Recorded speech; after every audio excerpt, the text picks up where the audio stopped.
Good evening. Welcome to the Spiritual Speakeasy, where the bar is always open and the spirits are always served.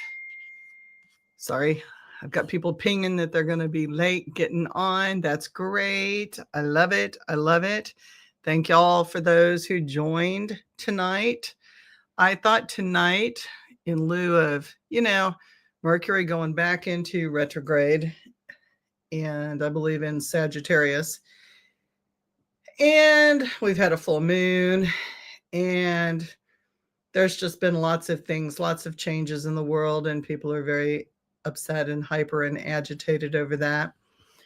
And finding peace, and also messages from, sorry, I'm trying to get everything set up here, and messages from higher consciousness while doing QHHT, and just a whole lot of things I want to talk about tonight. And if you want, I'm going to set this on so like I can talk to you and I can chat. So if you tell me who's on and if anybody wants to go live, I will figure that out too in the moment. We will get this done. We will get this done. Hope y'all are doing good tonight. This has been a weekend for me where I missed my, I was supposed to investigate with Paranormal Task Force. Shout out to KD, who's owner of, and he and his wife are owners of Supernatural Inc., the broadcast station that runs my pod. Didn't get to go. Busted my tailbone a couple times, and that was just plain stupid. Hi, Courtney. Thanks for being on. Got someone else on from my group. Yay, guys. Our ECA sisterhood. Love that. Love those ladies. Love those ladies. So yeah, so sitting in a car for, 3.5 hour drive and then going up and down stairs during a paranormal investigation kind of sucks while hauling equipment. And so yeah, one of those things. Hi, Kim. Hello, hello. So here we are. We stayed home and did a lot of stuff around the house and rested too. And that was good. That was good. That was my weekend in a nutshell. Hope yours alls was good, and so on and so forth. So let's talk about this. So I was doing a QHHT session, and higher consciousness always, comes in and has remarkable things to say. Our subconscious is connected to the ultimate, the consciousness of the universe. And I have really struggled because I'm an Aries and multiple fire signs. And I've really struggled to not like blow people up and do things when I get mad, because I am a witch first. And it's easy to blow a bridge up or, burn a bridge and, blow some people up and do some things. And just decided one day, with all the paranormal drama that's out there and all the metaphysical drama that's out there, that I was seriously going to walk away from a lot of things. Not the paranormal field or the metaphysical field, but the drama aspect of it, because I really don't care. Like, all as that does is rile me up and get me angry. And then I have physical issues because of that. And then I shut down. And then the anxiety moves in, and it's a whole cycle of nasty stuff. And so I decided a while back that I was just not going to engage. And my husband, strongly supported this, encouraging me not to engage, just drop things and not, not respond, which is really hard for an Aries not to have the last word and not respond. But I started not responding, and it kind of like got better, not on their part, but on my part. And what I noticed was that people started coming back to me like, what's wrong? Have we offended you? Well, yeah, you have. You have childish behavior, and I just don't want to be a part of that anymore. It's unbecoming, and it's not necessary. I feel like I walk in a very powerful role, and I'm able to do many things, and I'm very blessed in that nature. And that's not ego. That's just what my spirits do with me. So why should I play stupid human games and get involved in things that other people are creating when it's not my story and it's not even my road. I don't even have to choose to go down that path. So, but I still don't get me wrong. I still have my moments where I want to blow people up, and I do work things, situations, and such, but a lot less.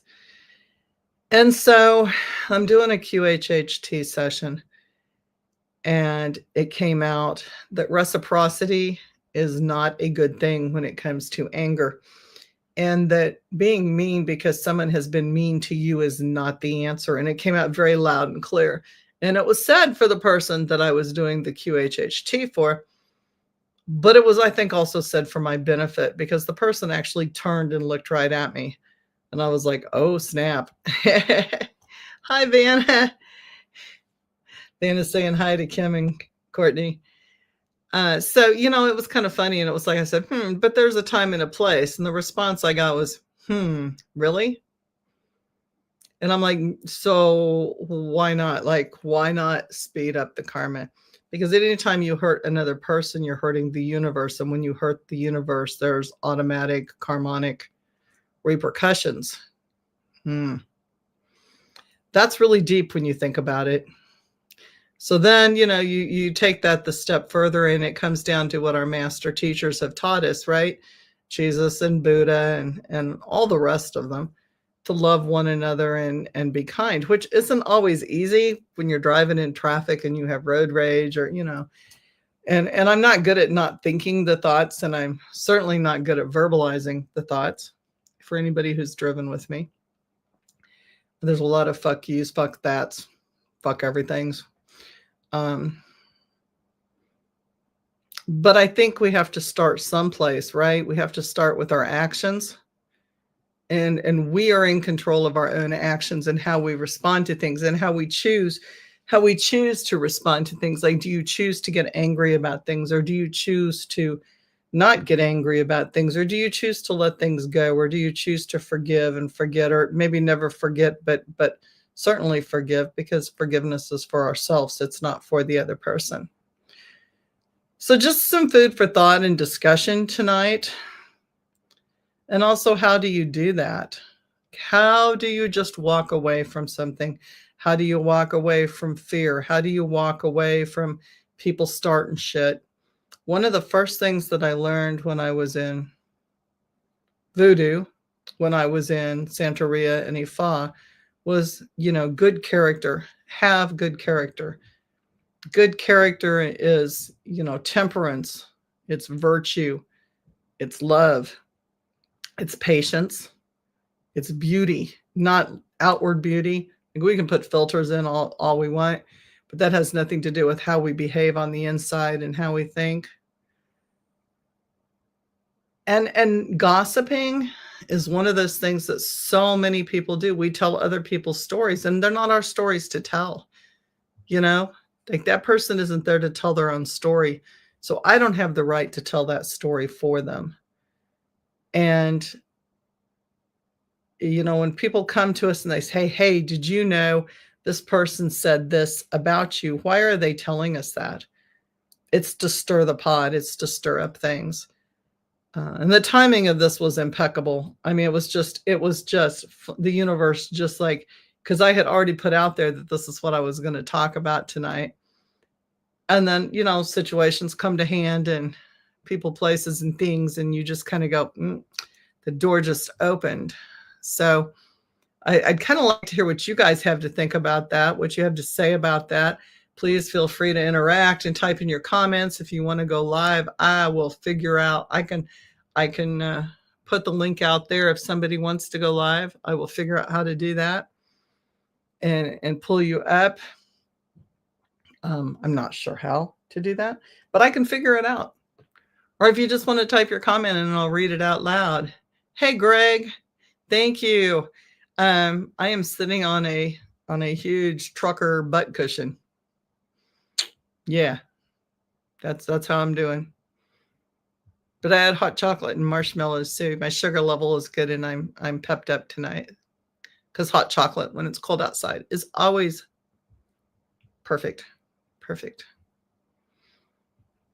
Shout out to my little friend from China, Gabriella. Thank you so much for befriending me and hanging out online. Wanted to give her a shout out too.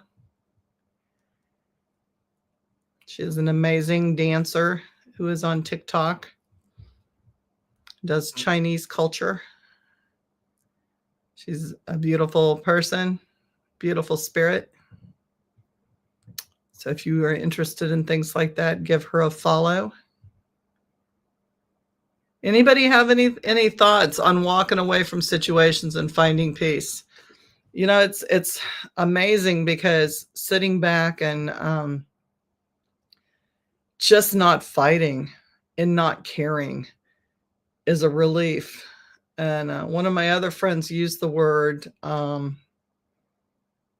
gosh, you know, don't you, when you go live and you go to say something and you just kind of go, shit, what was that word? The train just flew by, and then you can't think of the word. The word was acceptance. She said, do you think it's acceptance? Because I said, I don't know whether I'm just like non-complacent or like just don't care right now. And she said, I think the word is acceptance. And I think that is a good word for what I am right now. Vanna says, let me post this. Let me show this. I think the many points that you made are valid. It's important to reflect on these matters in every aspect of life, especially when processing topics like power and trauma. Yeah. I mean, think about what gossip does to a person when you're talking about them and you've already got a history of trauma. Think about what people in power and all of us that are metaphysical workers and or witches or witches in training or whatever, psychics, think of the power that we really have.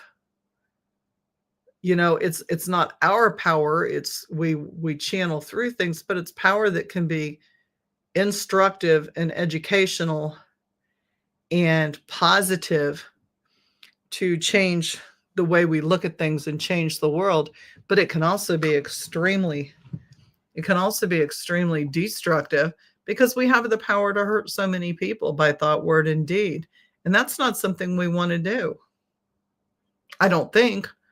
I mean, there was a time when I was very vengeful, and there was a time, I'm an Aries. There was a time where I was full of hate and full of rage, and I was very self-destructive, let alone being, destructive to other people, because hurt people hurt people.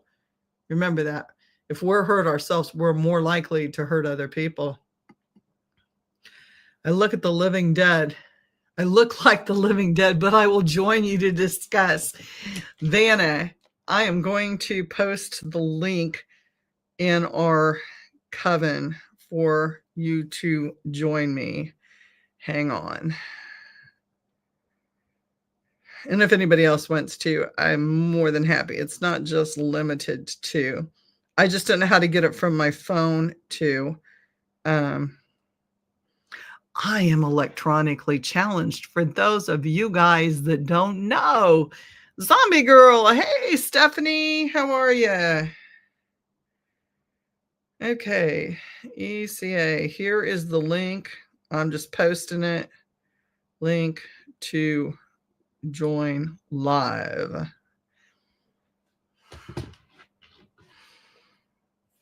So good to see my fellow sisters on tonight. Sorry, I do have makeup on. I am a really bad makeup person. I put my makeup on yesterday morning, and I took a really long Epsom bath soak, but I didn't wash my face in the tub. So I have yesterday's makeup on. I know it's terrible. There's people that are going, oh, she what? Yeah, it happens. Sometimes it happens more than it should. Yeah. So some days, man. Angie says, I find it interesting when someone contacts you and says that you are being hit, but not going to tell you who. That is stirring the pot. It's exactly what that is. It is stirring the, hey, Rebecca. It is stirring the pot, and it's for the purpose of drama. You don't do it for any other reason. Meanness and drama, and to get things stirred up and get people pitting against each other. And then take a step past that. Take a step past that and think, why do we do that? Why, you know, why does a person do that? Well, to me, there's multiple reasons why we do that. Hindsight's always 20/20, but I think one of the reasons is things are too still in our lives and we have to feed that drama. We have to feed the negative. Negative has to be fed. So when you're sitting unclean, the biggest source of fight or flight or adrenaline is to get other people going. And if you get other people going, then fuck, man, you're fed, you're energetic, you're right in the middle of that shit doing your shit. I'm adding Vanna to the stage. Let me see if I can get this looking better. That did not do it. Hang on. I don't know, man. The people, I have other pod people that like share this stage thing with me, and like, that's better than nothing. You get to see my messy room. That's okay. I just got back from the farm, so I know I'm looking a little bit crazy. No, I appreciate you joining. What's your thoughts on it? Well, okay, so you brought up a lot of really good points though. So, I mean, I think that it's important to recognize when we have these feelings of like revenge and anger, and we want to get back at, the people who've put us through so much, right? Mhm. But I see those as opportunities as like growth, right? And really hard times for reflection. Like if I find that I'm having like a strong emotional response to something, it's usually like I have to figure out if it belongs to me, because I'm really good at like picking up other people's energy. Yep. So there's that. But then when it is, and I can recognize exactly where it's coming from, and I see all the pieces. Those are really big challenges. And I think one of the things about being a human is that we're always trying to find the meaning behind something. Mm-hmm. And the purpose. And most of it's just kind of like, I don't know, when it comes to challenges, at least like big things that's hard for us to process, it's because it's, I don't know, trying to guide us to be a bigger or better person. Yeah. And it's like totally cool to use like anger and even hate and malice and things like that. You can take those really powerful emotions and you can channel it into productive things, right? Absolutely. You choose what to do with them. It's For like, sure. is the glass half full or is the glass half empty? How many times does somebody have a tragedy and you watch them say, yeah, but the silver lining in this is, and I'm looking at them going, man, you just like you lost family members. Something happened that was horrific.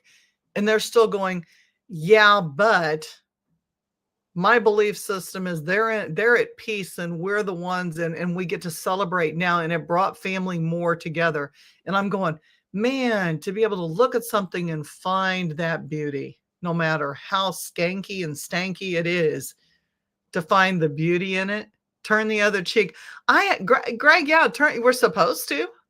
That's hard. I'd rather flip the cup, flip the hourglass, and see it through a different set of eyes than have to literally turn my cheek. I can't. I'm too much Aries. I can't do that. I think it's a context though thing, right? Right. I mean, it really depends on context. You can't just have I don't know, like a catchphrase like that and just kind of apply it to literally everything, right? Because it depends on what we're dealing with and who we're dealing with, right? There are people, they're totally there to, I mean, it's hard to understand what their purpose is in the ecosystem because they are such rotten scoundrels. You know what I mean? Yeah. But it's just kind of like, okay, so what would be the purpose of me turning the cheek? Like what am I fulfilling with that? Like, am I learning a lesson that one time you hit me in the cheek? Or am I offering gratification to somebody who's already a predator? You know what I mean? So like it really, I think it boils down to the context. And then also, are we going to cause more harm than good with how we react? I think if you can get to the point, and this is way easier said than done, and it takes a lot of temperance to do it, but to get to the point where you're responding to something instead of reacting to something. Yes. And that takes a lot of discipline. I am still like, like when I'm driving, my verbal and my thought responses are still really off the chain, like way off the chain. I every cuss word that goes through my mind, I'm calling people names. I'm like telling them what I want to do. That's just how it is. But then when I do it, I always make the disclaimer, I'm not sending that out. I am just verbalizing. And I will even say, I am not asking for any of this to happen. I am just letting go. Yeah, exactly. I make that claim. Like I will say, you piece of shit, get the fuck out of my way or else. And then I'm like, I'm just verbalizing. Right. I'm just letting it go, as opposed to, this is not what I want. I'm just letting the emotions fly. Yeah, and that can even be a tricky road for me, because there's times when I'm just like, you know what, I'm just going to let the lid off of the jar, and I'm just going to like lean into what it is that I'm feeling. And I go into it thinking that this is cool because I'm going to release steam and then it's just going to dissipate. But for me, because I'm also an Aries, I find that like when that happens, the fire just gets bigger and bigger and bigger.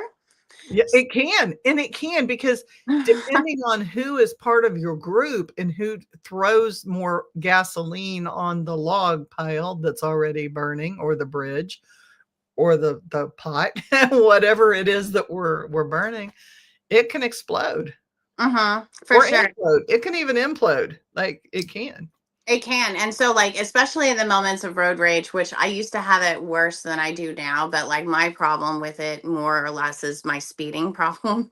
like like I feel like I'm getting ready to just what I'm like, if the police are listening, they're probably having a great time. But like I do need to get that under control. And when I notice that I'm doing it, that's just like me going, okay, I need to take a back seat and I need to let the foot off of the gas. Like that's my warning sign. It's up to me Mhm. whether or not I want to notice the red flag. Do you know what I Right. mean? Right. Well, and think like, why am I in such a hurry to get there? Like, really, those of us that work craft know we're in control of time. Time is just an illusion. It really is. Like, there's deadlines, and they're human made deadlines, and it's nice to be on time for something. Uh-huh. But you can be on time and not be on time. Time is irrelevant most of the time. Yeah, for sure. No, I We agree. can control how that situation goes and not have to put ourselves in that situation. Just like we can control our emotions and how we feel about what other people have done.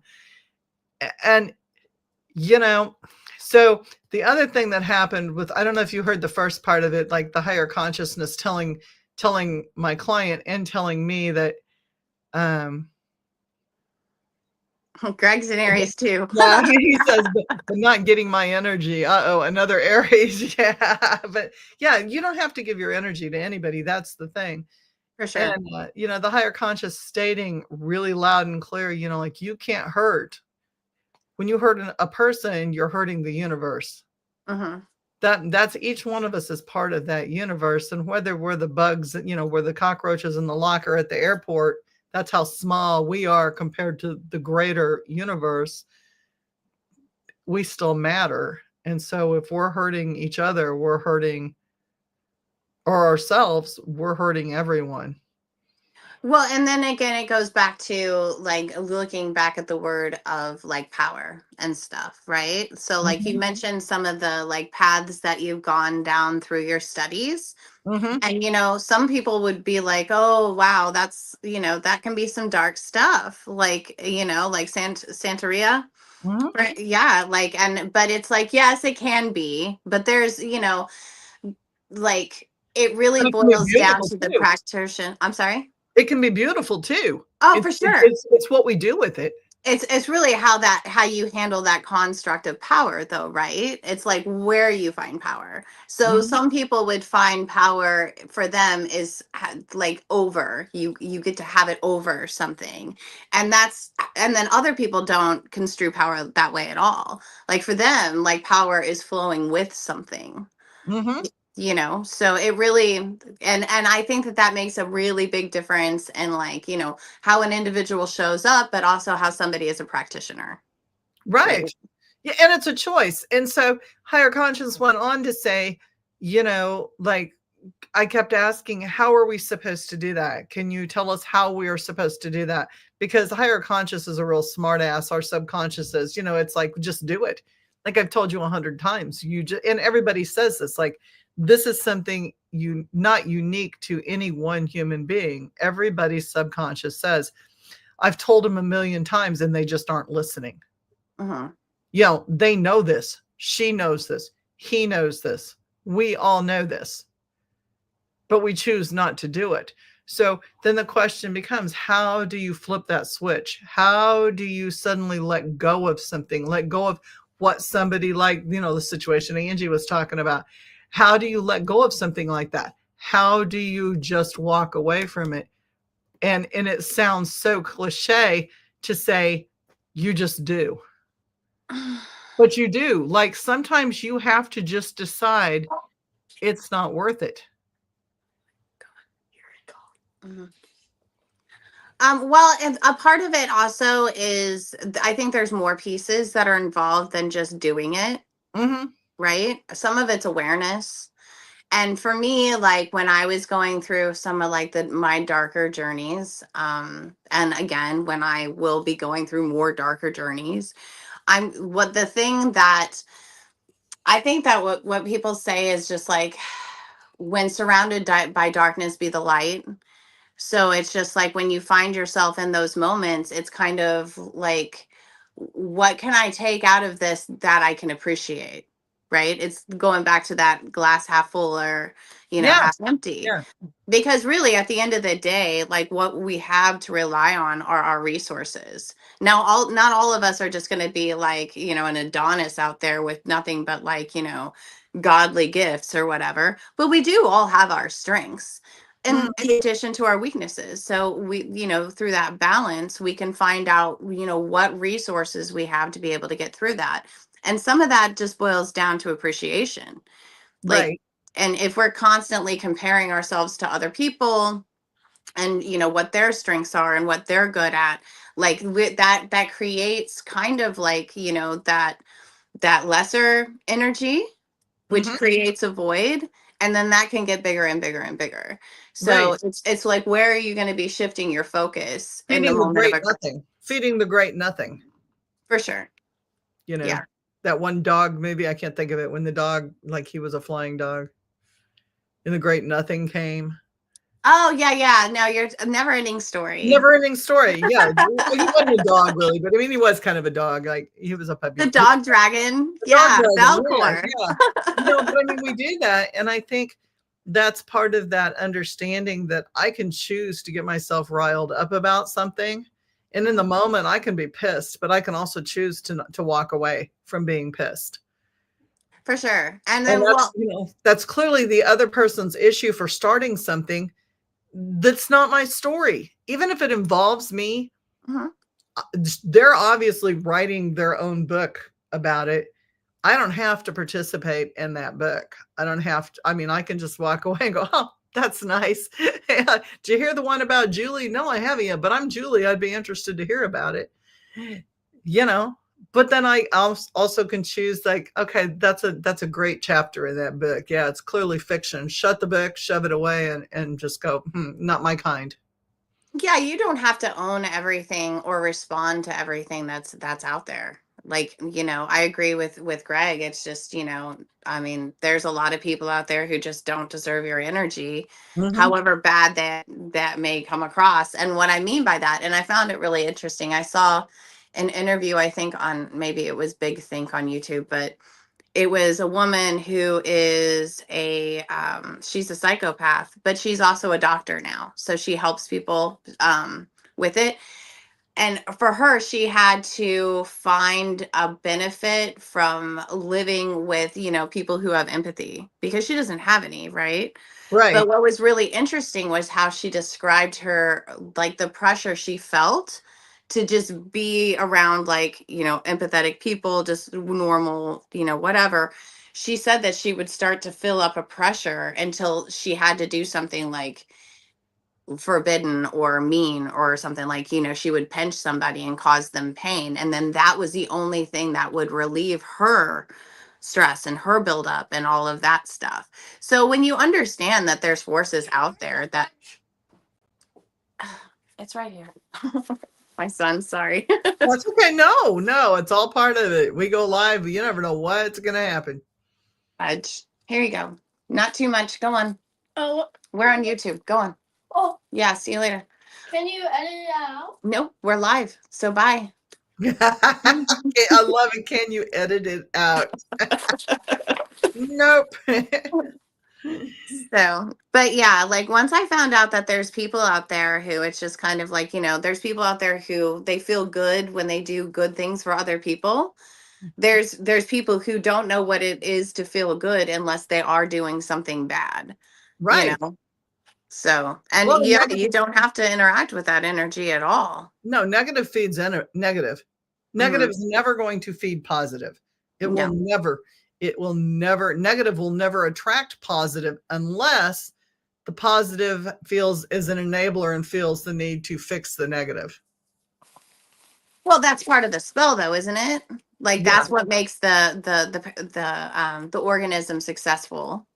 It's to make it's to feed off people's shame and their guilt to be able to enable whatever behavior it is that they're gives you the gratification of the feeling like you're more powerful. because you know you're manipulating the situation to your favor, right? You're getting what you want. So, and even if you don't know, because there's a lot of enablers out there that haven't learned that, I mean, it's a learned behavior. It's a personality disorder type of behavior, right? Like it's an abnormal coping mechanism that we have learned to get us through situations that make us uncomfortable.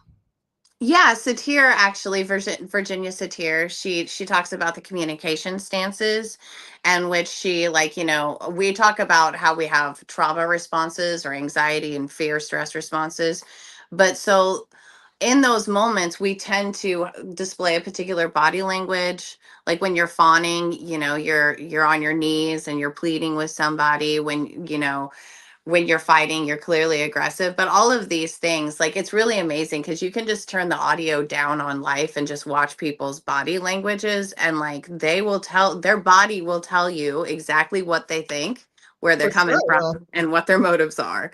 The problem is we listen too much. We do.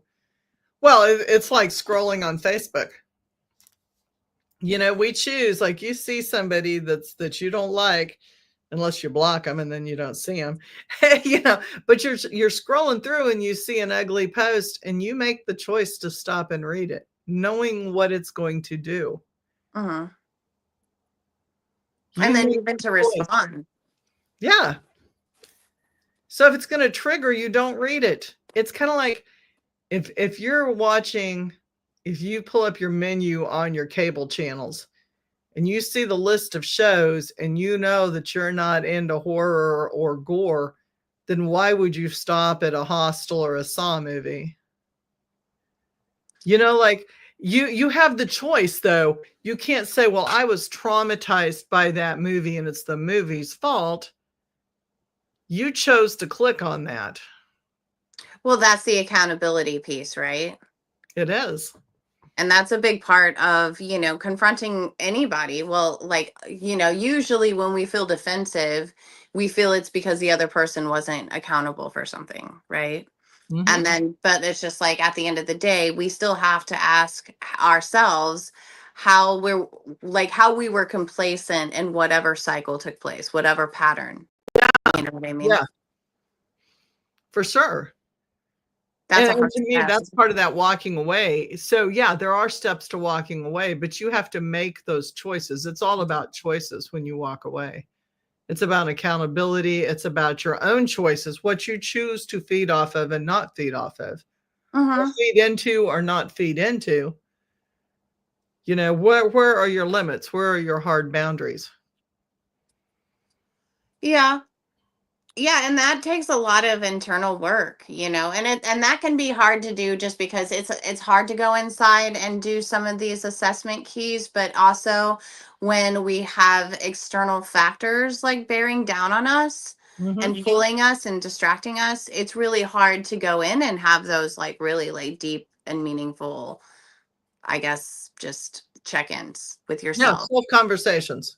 Yeah, for sure. And is that like really kind of, I know that QHHT is like past life regression hypnosis, right? It's not just that, it's actually that's one stage of it. It's talking to your it's a full history. It can be healing physically and mentally. It can be generational healing and dealing with the causes of things that may have happened many generations, millennia back, the decisions that we made back then. So yeah, past life, but also how does the past life affect our current life with our Oh, for current sure. cast of players? And then dealing with the subconscious or the higher consciousness and finding out what path we should be on and where are we going? Like what messages are we not hearing? What symbols are we not seeing that are being delivered to us every day, hitting us over the head with a 2x4? And we're stubborn and we are like going, yeah, I know that's probably something, but because we all do that. Yes, I do. I complain about that all the time. I'm just like, and it's always the quietest voice that's like, you should do this. And it's like, yeah, that's a really great idea. I'll do that. But then I get distracted and then I don't do it. And it's just like, but and I think it's just learning to develop that ear, Mm-hmm. and I mean, so many people will look at moments in their life like that, those little like key reminders that come up, and they don't see it for what it is because they talk themselves out of it due to the mundane in which we're used to like operating, Mm-hmm. or it just seems so opposite of like the mainstream, like where everybody else is kind of headed or doing or things like that. And that can be, you know and again, it's a very quiet voice, so it's learning how to distinguish the different kind of voices that we all have in our head without being, It's not schizophrenic. only quiet, but don't you think too, like there's a reason that everything is so colorful and technology and digital and AI, which would, we're all most of us use, right? The social media, it has bells and whistles and cool vibrations, and it's got this stuff. It distracts us, just like TV or my K-pops or my K-dramas or the music or whatever. It's all distracting. It keeps us from focusing on bettering ourselves. Yeah, it does. And I think that there's, we could go into a whole bunch of different topics just based off of that statement, of like why that is. But I mean, some of it is kind of like mind control, right? Mhm. Mhm. Like, we're not going to do bigger or greater things if we're running around and we're distracted, you know? No. And there's a portion of energy, or it's not a universal consciousness, but there's a deviation from that that would love nothing more than to have us not fulfill our purpose. Oh, for sure. You Yeah. know, people say, demons. Well, I don't believe in Christianity. I don't believe in the church. Well, every religion has their demons. Hmm. And demons may be considered spirits, but also the thought process, by our thoughts, words, and deeds, we create our own worst demons. Hmm. We For create sure. our own nightmares in our lives.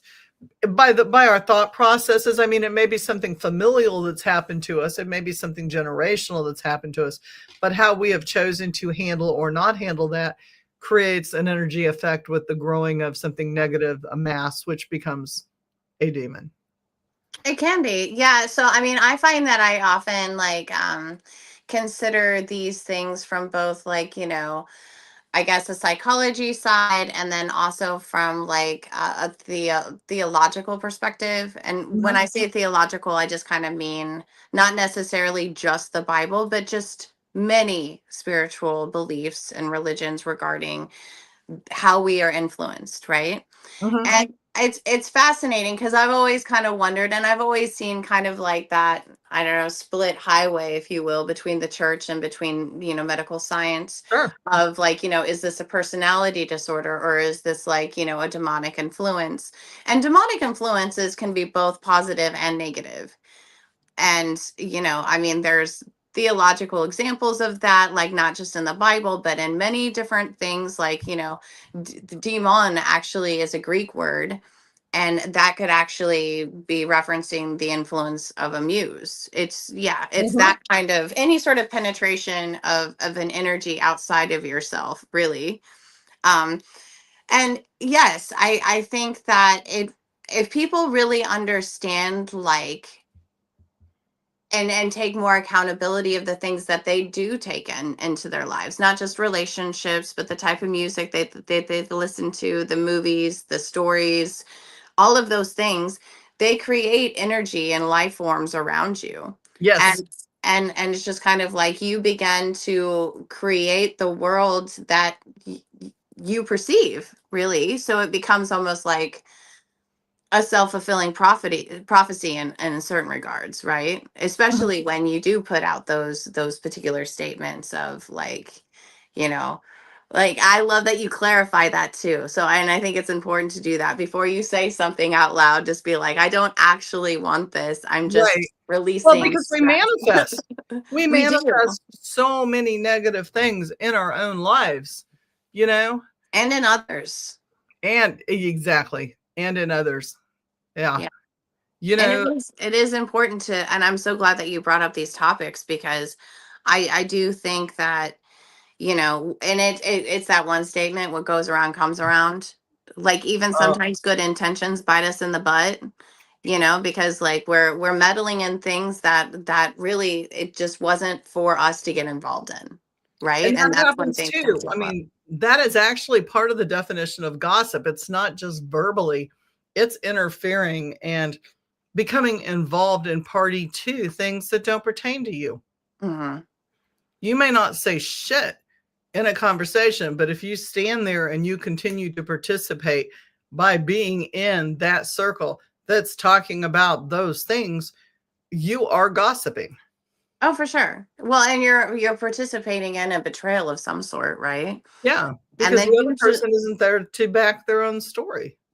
yeah, and then also that's a really basic, like, relationship pattern that most people find themselves getting sucked into, almost like the Bermuda Triangle, because that's what it is. It's a triangle. It is. Because, when you've got a duad or whatever, most of the times that is incredibly unstable. So if you get these two people that were just hunky dory and then all of a sudden they're fighting, they don't ever keep it to themselves. They always triangulate and bring somebody else into it to try to stabilize the chaos.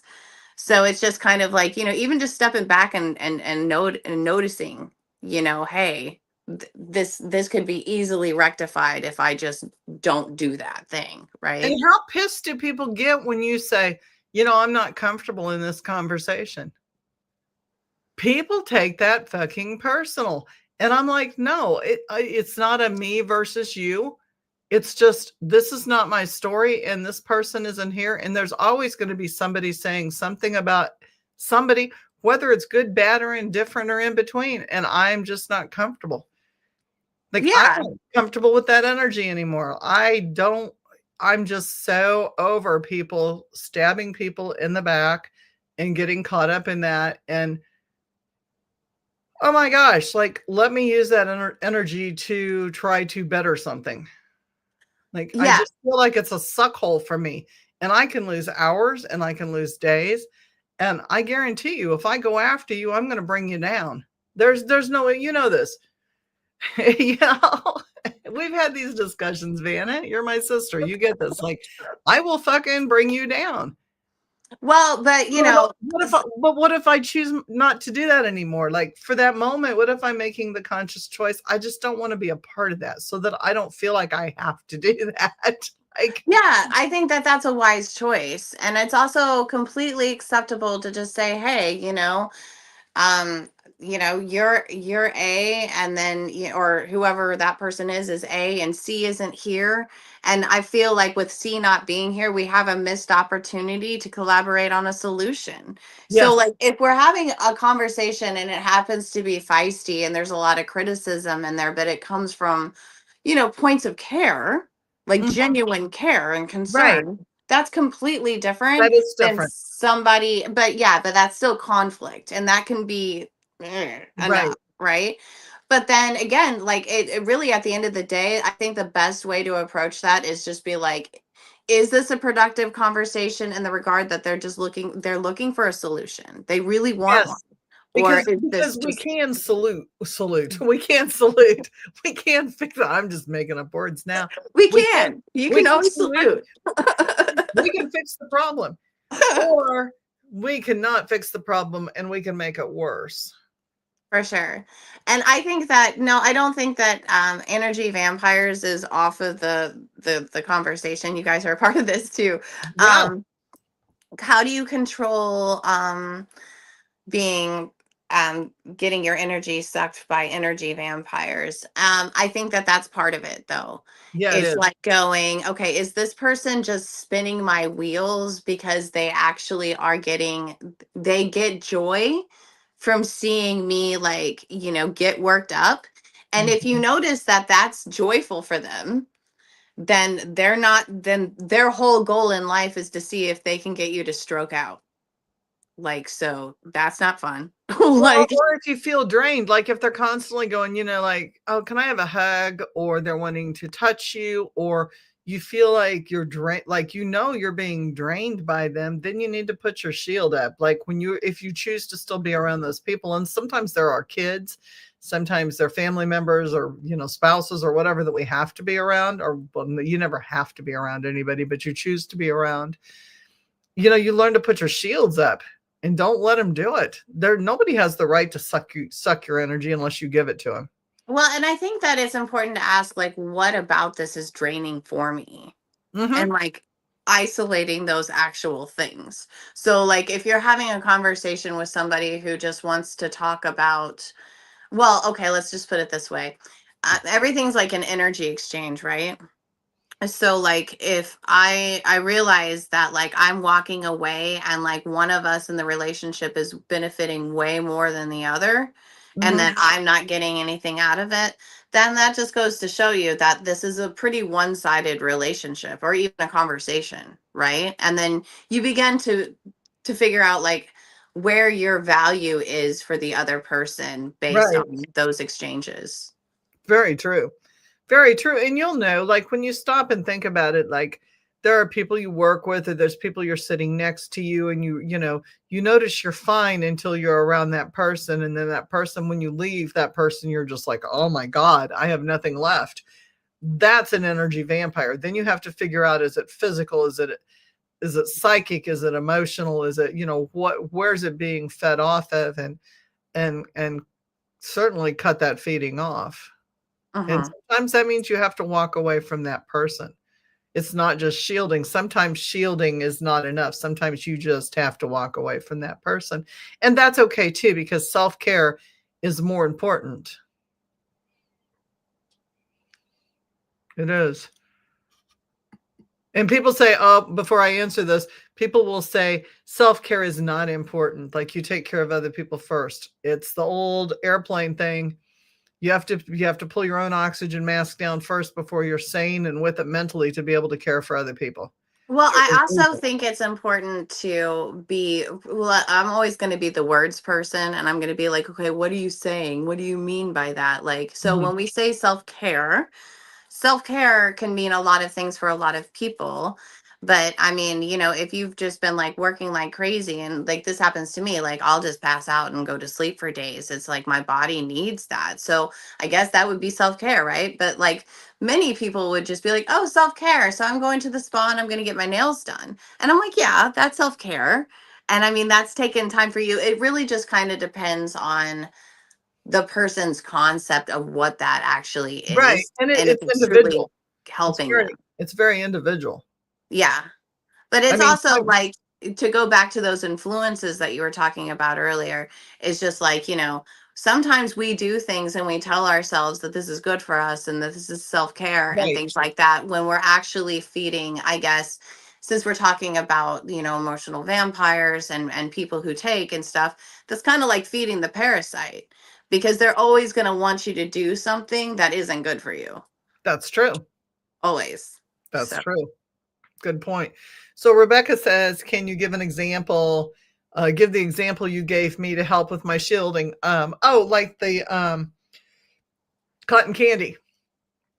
Is that the one? Like, and it works. Like people, it works. Like you go into public and you step out of your car, or your family member comes over or whatever it is, and you step out of your car and you think of cotton candy. Like most of us have had the experience of seeing cotton candy. It spins and it kind of starts narrow and it goes into like a huge Q-tip, right? A big bubble Q-tip. So if you start spinning at your feet and then you go into a big sticky bubble, and I try to do like icy colors, like icy blue, icy lavender, icy pearlescence white. They're lighter, purer colors. And so when you walk into that, like all the negative will stick to, because cotton candy's sticky, right? All the negative sticks to it. And you can still see it. You can still see it coming at you. You're aware. It's not that you lose awareness. It's not that it's foggy, but you can see it and you can feel it. Like, well, that was anger. I saw that was anger, but you're not feeling the impact of it because it's being shielded. So when that person leaves or you walk out of that situation, you unroll the cotton candy back onto the ground, because cotton candy dissolves, right? There's nothing left. It like goes into sugar and dust and air. So it like absorbs into the ground and the ground purifies it. And then you're not carrying the skank home with you. Yeah, that's really good. I like that too, because it's not just a shield, it's an insulator. It is an insulator. I love that. And I do think your question was relative to what's going on tonight, because that's part of the whole getting caught up in whether you choose to have peace or not. I think you have to recognize who and what are the vampires in your life, who and what are the situations. And it may not just be an energy vampire person. It can be something emotional on Facebook or something emotional on TikTok, or it can be a certain type of music you're listening to, like, damn that angry rock music. Like that lizard in that movie was like my favorite. That was like a Dr. Dolittle movie, I think. It was damn that angry rap music, or those angry rap music kids or something. It was funny. The lizard said that. Oh, and like, I don't know that one, but like what I do think about when people talk about that angry like music or whatever, because I mean, like, I like angry music. I have happy I hate you music, which is my favorite. But it reminds me of Ghostbusters too. The unpopular Ghostbusters, where like they had that goo and they could charge it with like happy music and it would do really cool stuff. And then they could charge it with like angry music. I just think it's really interesting because there's that frequency, right? Sure. And I think that it's really important to do temperature checks, for the lack of a better term. We'll go with temperature checks. And that's, you yourself are an instrument. You yourself like can check your temperature reading around somebody. And again, it's that awareness, like you said. Do I feel drained?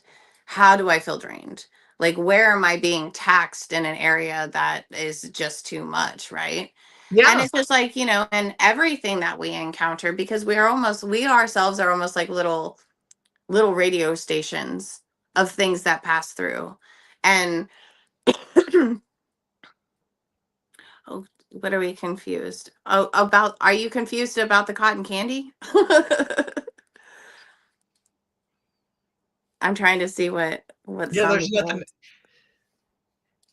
Tell us what you're confused about and we will clarify, or we will attempt to clarify. It doesn't always work for me. I'm making up words as I go. So, but yeah, it's that music. Well, I have a playlist too, and it's considered my walk-in power playlist. And you've heard some of that when I work on people. And my grandson goes, "That's really angry music." And I'm like, I mean, it is, but it's also my power. It's like my, like, it gets me going just enough that I can be angry to go in and do what I need to do, but not angry like I'm going to kill the world. More like pumped up. Like, and he said, but it's angry. Well, for me, it's not angry. For me, it's a pumping up. Oh, for sure. Yeah, it's like the eye of the tiger. Yeah, I mean, tigers can be angry, but like, right. Motivational, and I think it depends on what you're going to get. A shower. Don't give up. No, hang in there. Tell us what's going on. What are you confused about? This is a lot of heavy stuff. We're talking about heavy level stuff in this. So like if she's confused about the cotton candy analogy, it's almost kind of like um so shielding is kind of a difficult thing in the sense that sometimes we have to use our imagination, so it's like a thought form. And so I know like Angie's one who's really big on the bubble.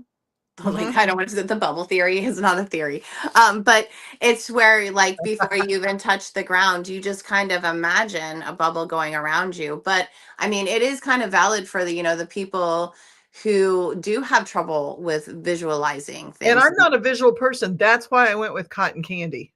Okay. Zombie Girl Stephanie, by the way, she posted that earlier. I'm not a visual person at all. Like people will say, "Oh, put this golden light ray around you," and I'm like, "Fucking golden light ray! I've never had a golden light ray around me.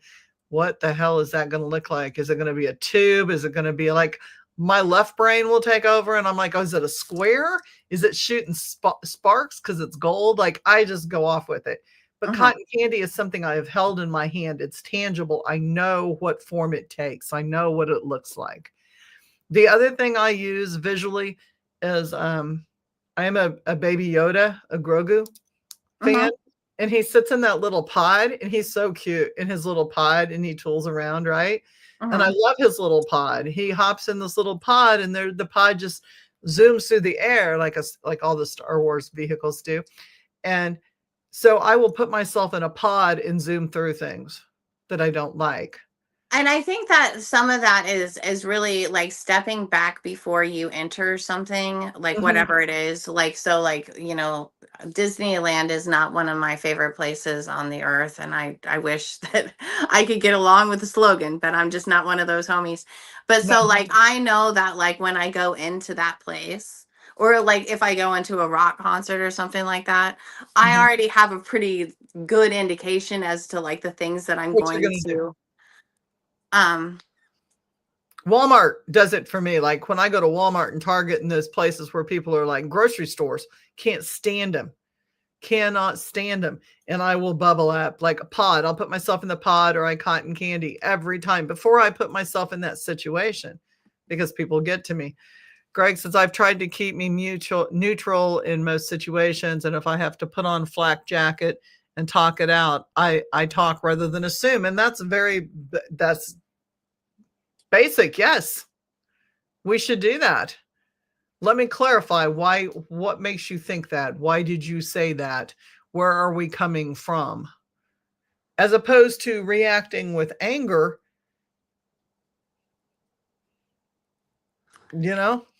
Well, and I think that that's what it is. Like, again, it's like going back to like making sure that whoever you're interacting with, like you truly understand like what they mean. Because we all have, and this is kind of like the social construction aspect of it. So like, you can take any word like home, for instance, right? Like we all objectively know what home is, but each of us, your home is very different than my home. So like, and it means different things to us. yes. So like And we home is a have, trigger. Home is a trigger for some people. So being aware that the word home could be a trigger for someone who is homeless or had a really shitty home. yeah, right. Or they haven't figured out what that word means to them yet, like Right. all of those things. Yeah. Like, and I mean that alone. And it's just like, you didn't know that you said a word that you just kind of take for granted and say every day that just sent somebody over the moon, and they're stuck like thinking about that. And instead of like taking themselves out of the situation, they're kind of just having like a huge reaction. But understanding that not everybody means the same thing by the words that they use is a huge thing. That's Yeah. number one. And then number two, many people I've noticed, at least recently, on a social level, tend to like, well, as all humans, we're designed to like scan for threats, right? We're constantly looking for something that's going to hurt us. And so in that mode, it's hard not to be incredibly defensive. Absolutely it is. right? And Absolutely it is. so to want to Greg's point, like, yeah, like, I mean, we're all Aries, so like we definitely have a different kind of a walk about us, like when it comes to these things.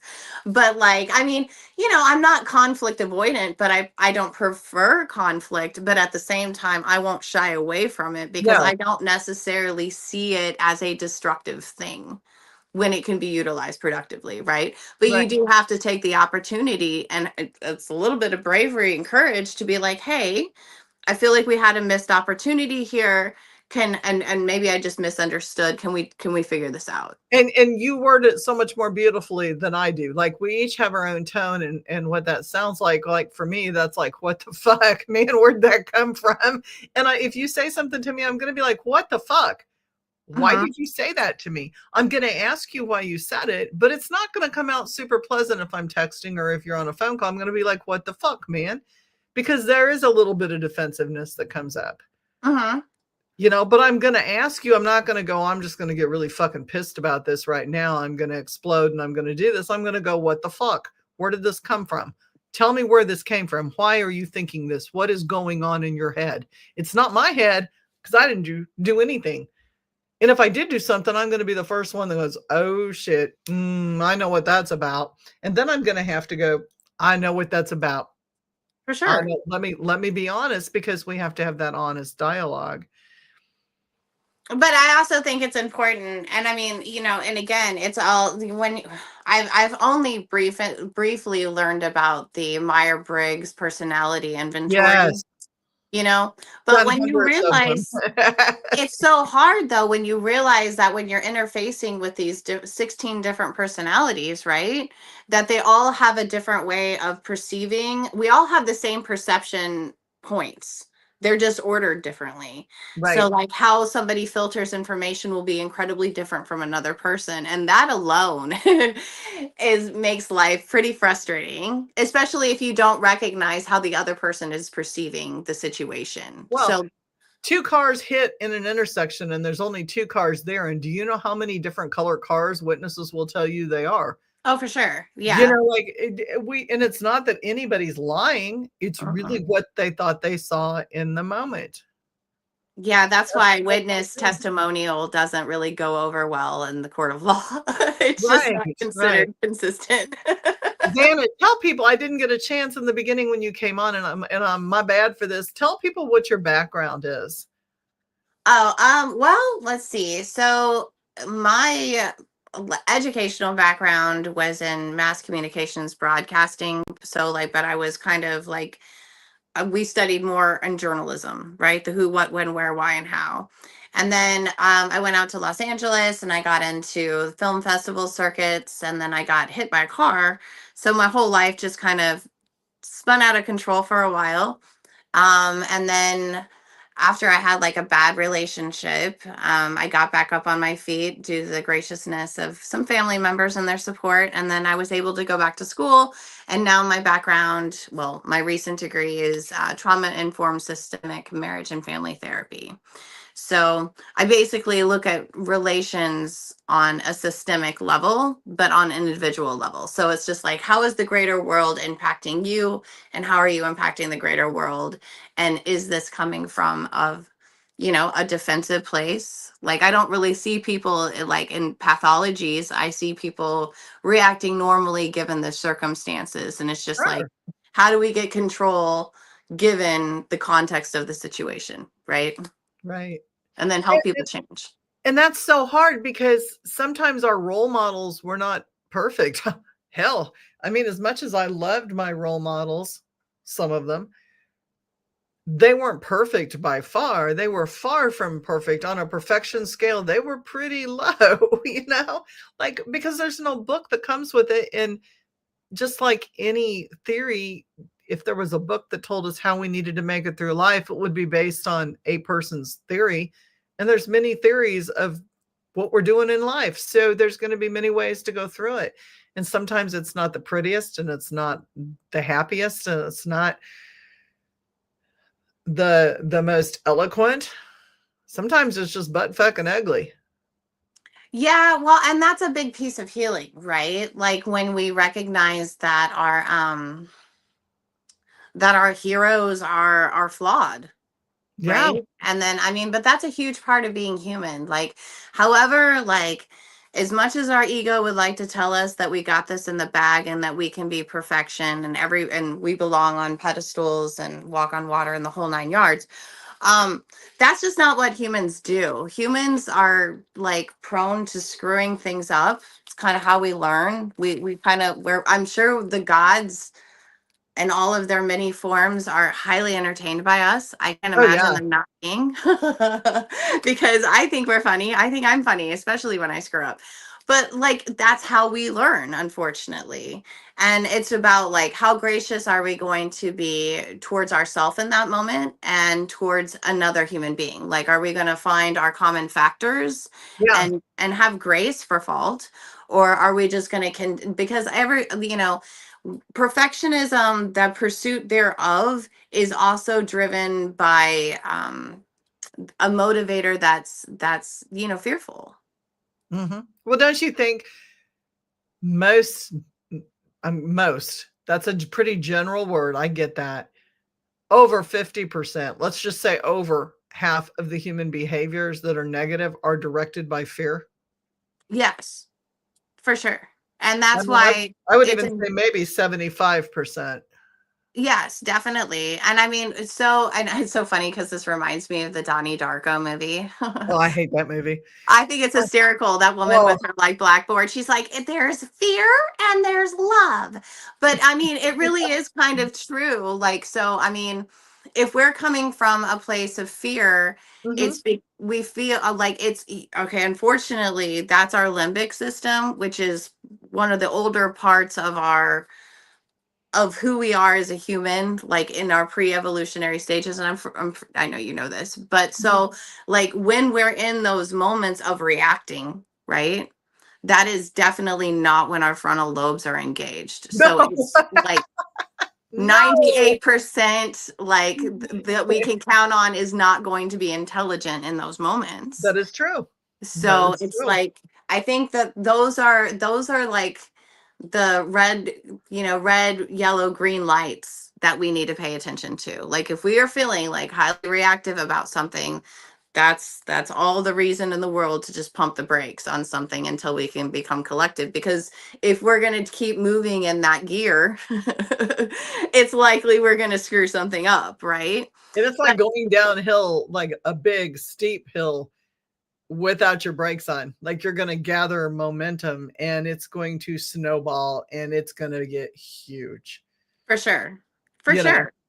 Yeah, and it's kind of like it's that inertia. You get caught into something and then it's just like, if that path happens to be fueled by all of the wrong things, then I mean, it's guaranteed that, things are going to pretty much implode in your life, you yeah. know and it's unfortunate, but some of that is the awareness of like, and that could just be like, you find that if you're highly dissatisfied, there's two sides to that. One of them is because you're absolutely being deprived of like serious needs that you have that you need to validate and see to be taken care of, Mhm. or sometimes it's out of place of selfishness.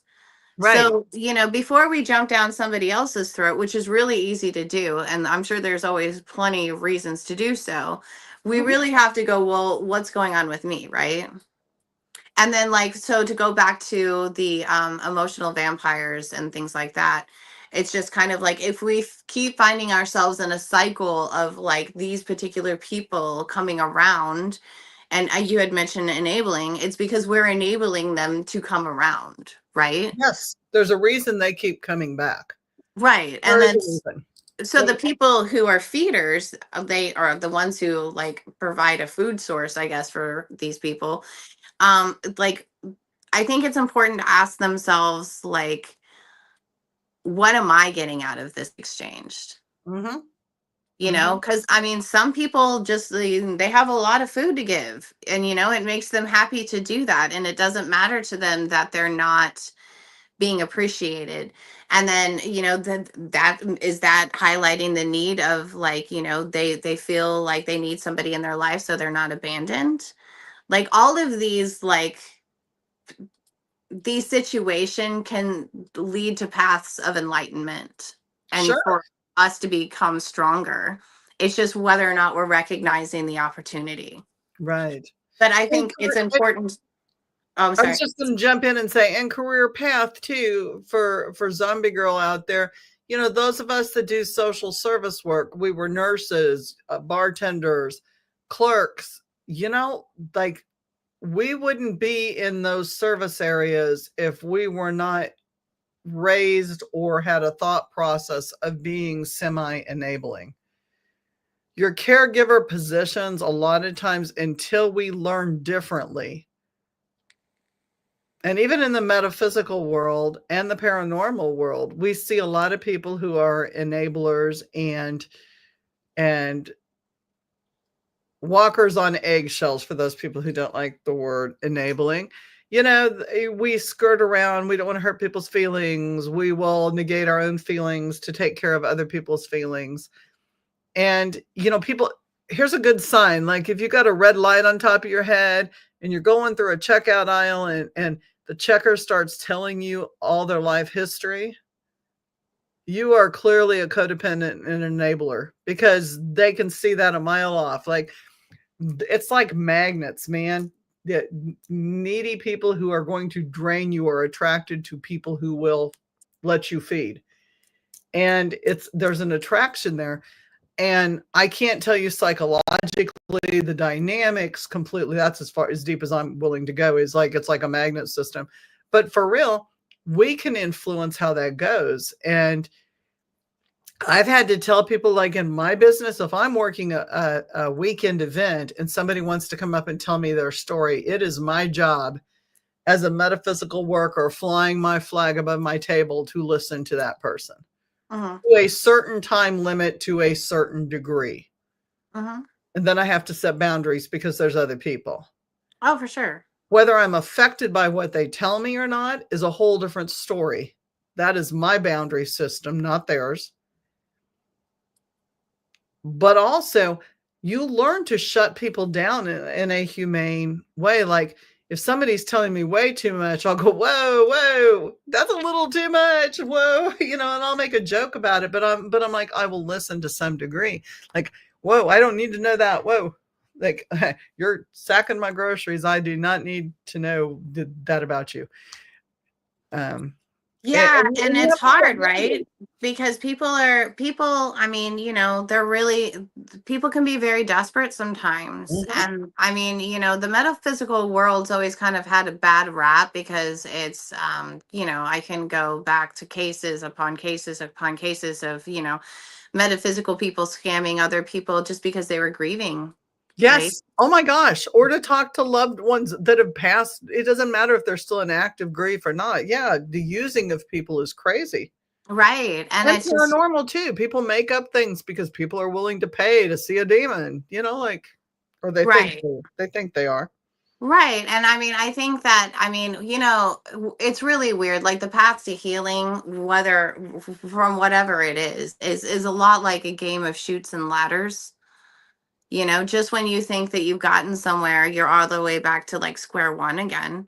And because there's no real linear path to it, there's going to be like lots of, you know, going forward and going backward to be able to learn those hard lessons. And some of them is, you know, it does boil down to that self-awareness again, where you're like going, okay, like I keep reliving this, and then that's when I've noticed, I'm like, okay, I recognize that there's the big traumas that traumatize people, and then there's the little traumas that like really absolutely rock somebody's foundation and like cause other traumas to occur, you know. Sure. Like, so like, you know, in the DSM-5, for instance, they don't mention like, you know, relationship betrayal and like how somebody's life can fall apart because of divorce, for instance, right? That's a huge trauma. Sure. That can totally reorganize somebody's whole life, how they view other people. And it's a lot. But so I think, you know, we need to listen to ourselves. We need to listen to what we're saying to other people.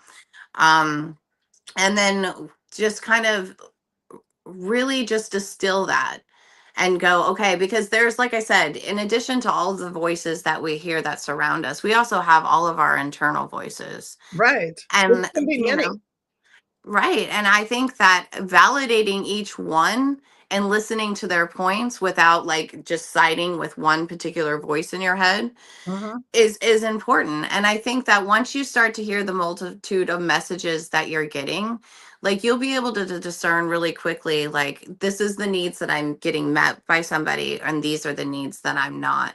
And I mean, I think that your point about, it's interesting to see the people who are willing just to talk to anybody about like some like really deep dark stuff.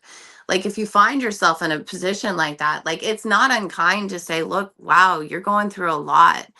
Do you have somebody that you can talk to in your life? Mhm. Like, do you have a therapist? Do you have a support system? And it's just like, Right. because this is out of my realm. Well, and understanding, being a bartender, that's an open thing because you're serving spirits. Whoa. Let's That's let's huge. let's even talk about the context of that. I don't know if Zombie Girl's still on or not, but you're serving spirits. You are serving spirits that are not always kind. Most That's of the right. time they're not. And you're serving them, and I'm not judging at all. I mean, I am a spiritual bartender. I advertise that. I am the paranormal courtesan, which if you look up the word, if you don't know what it means, but but you're serving alcohol, you're serving spirits to people that are not there most of the time for happy situations. No. I mean, alcohol, yeah, well, you can be happy and drink. Like I drink, I'm pretty happy most of the time, and I drink. But I'm entertaining a host of spirits that I can tell you once the drinking starts, I can tell you who's on board with me Oh, for sure. and what's on board with me. But as a bartender, you're not aware yet of what these people are carrying with. And now you're imbibing those spirits that are feeding off of spirits, and the whole negativity thing picks up, and you're in a whole different zone of energy vampires. I mean, for real, that those things will come out and suck your soul. Oh, If you absolutely. don't set boundaries, your soul will be sucked. I think that's really awesome that you brought it up because I think about those topics a lot actually, which is and yes, Greg, I do too. Like picking up a Mhm. lot from a hug and stuff. Um, I have to be careful with my shields because when I listen to people talk about their stuff, I do get their emotions and then I carry them with me and then Mhm. I like sort out their problems and then they're usually not here when I'm like, I got it. But And like, half the time they don't even care. That's the other aspect. You've spent more time worrying about it than they have for sure. working on it themselves. Yeah, that's another thing.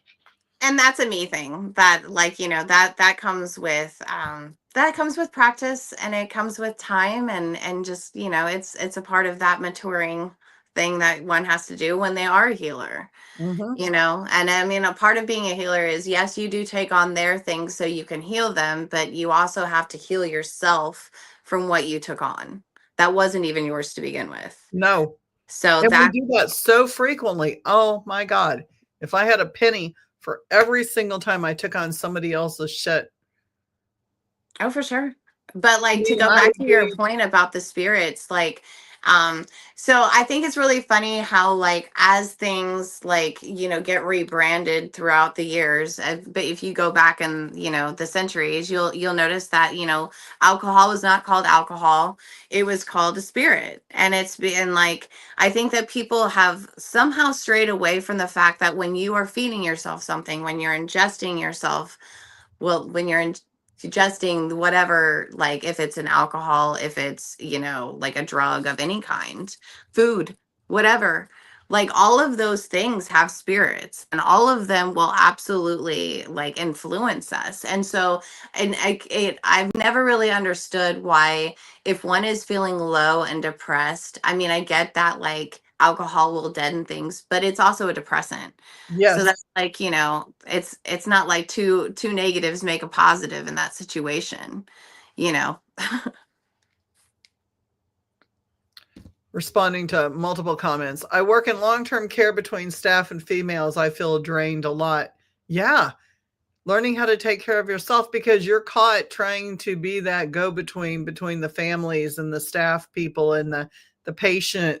There's a triangle right there. And it is very difficult. And people please, that's the enabling and people pleasing, where you have to shut down your own, and you're taught to shut down your own emotions many of the times, and you don't like what's going on with maybe the family or one of the coworkers on top of that while taking care of the patient. And maybe the patient's just a plain, and I'm just going to say it for labels, we don't have to label, but I mean, maybe the patient's an asshole, or there's somebody in the family that's an asshole, or maybe your staff member's an asshole, and you're trying to deal with all of that and sort and figure things out. And it's very difficult to set boundaries with yourself and just third party observe the whole thing, and that's where you have to remove your emotions from that in third party and use your intellect or your wise voice side and not your heart, because that's how you get caught up in that trap.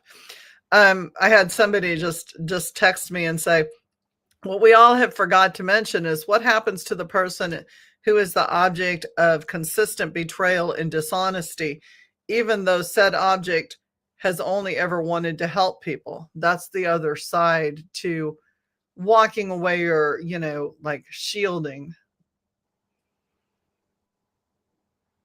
Okay, like say it.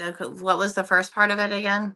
What we have not mentioned is what happens to the person who is the object of consistent betrayal and dishonesty, even though that person has only ever wanted to help people, and people are dissing them and being dishonest to them and hurting them, causing drama with them. The whole, attack.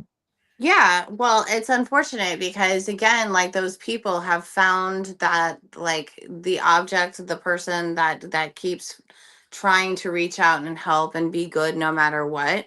Like you're trying to get validation from people who they say that they want your help, but they don't really actually want it. They just want to bleed you of your resources. Yes. And they actually get the help that they receive is to see that person go crazy.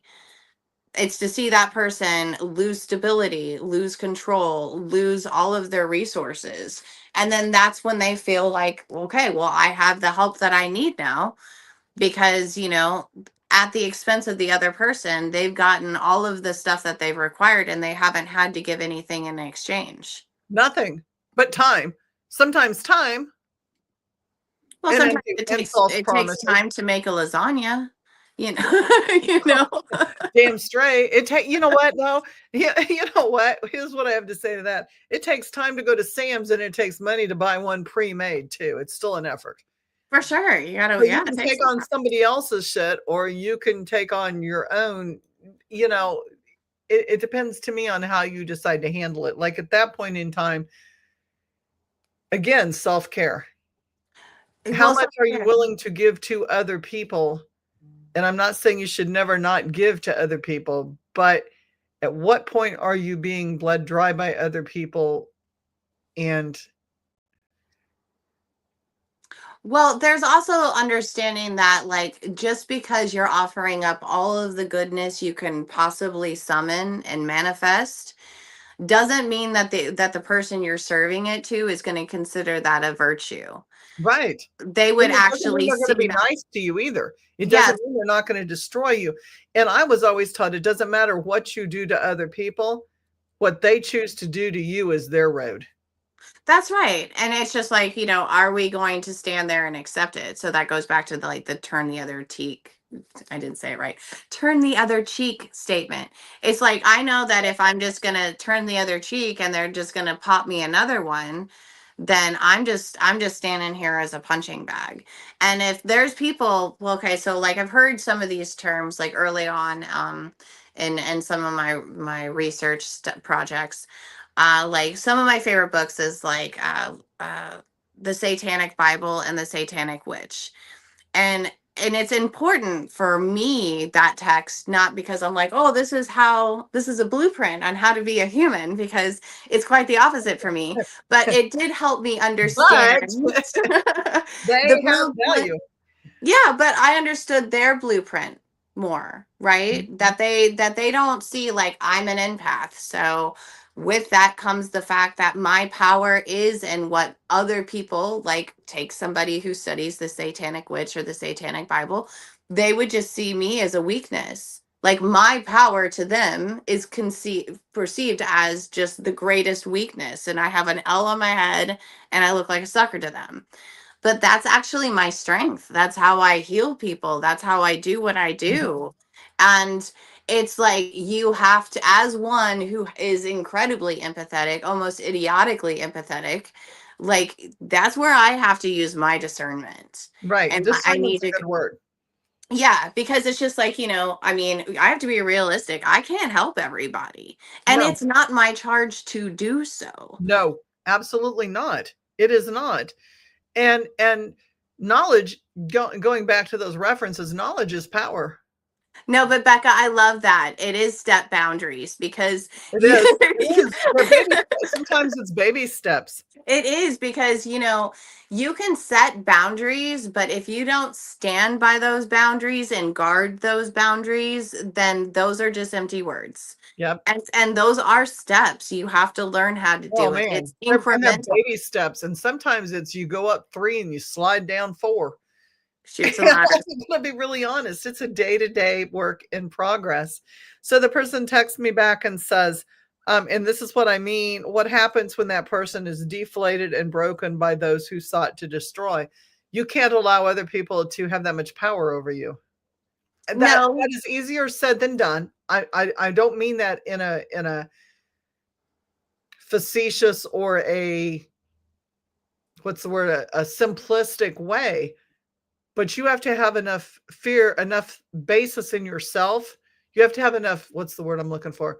It's not ego. You have to have enough faith in yourself and your guides that that doesn't happen. Like, you have to know who you are walking in your path at all times to not let someone else have that ability, if that makes sense. Yeah, well, it does make sense, but I would like to add to that. So, like, one of my favorite cards in the tarot deck is the Tower. Mhm. And maybe it's because I'm an Aries and I'm just like, yeah, kapow.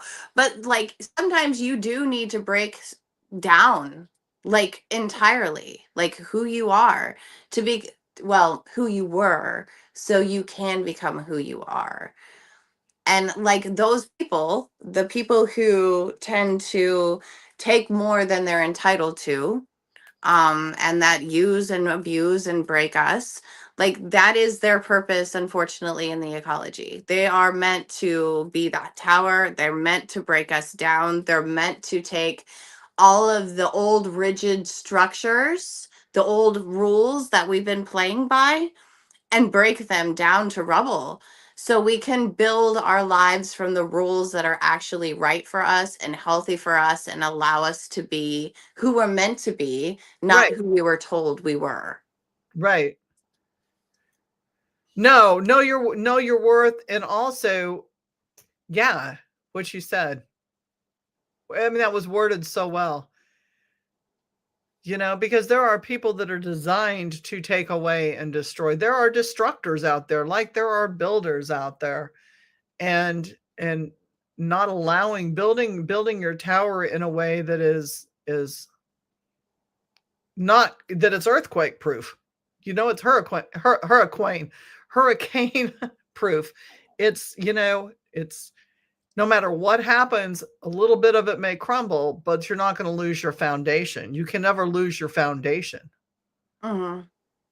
Yeah, and I found that like when we do tend to feel like we don't know who we are or what our foundation is, or that it's been completely decimated by like a nuclear bomb, then I mean, the one thing about that is the grass will grow again, Mhm, life starts again.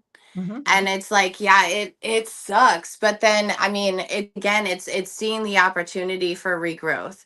So I'm always geared towards post traumatic growth, which is Mhm. kind of a tricky thing. I mean, because you have to go through a lot of hell quite literally to even get there. And then I mean, I didn't even know it was a thing until I was in it, and then other people gave me the words to recognize it. Right. But a lot of that just me, it was again me turning from what's going wrong to what's going right. What am I doing right? And it's just like, if somebody's feeding off of me, and believe me, they have fed and they have fed and they have fed, then I'm doing something right. Yeah.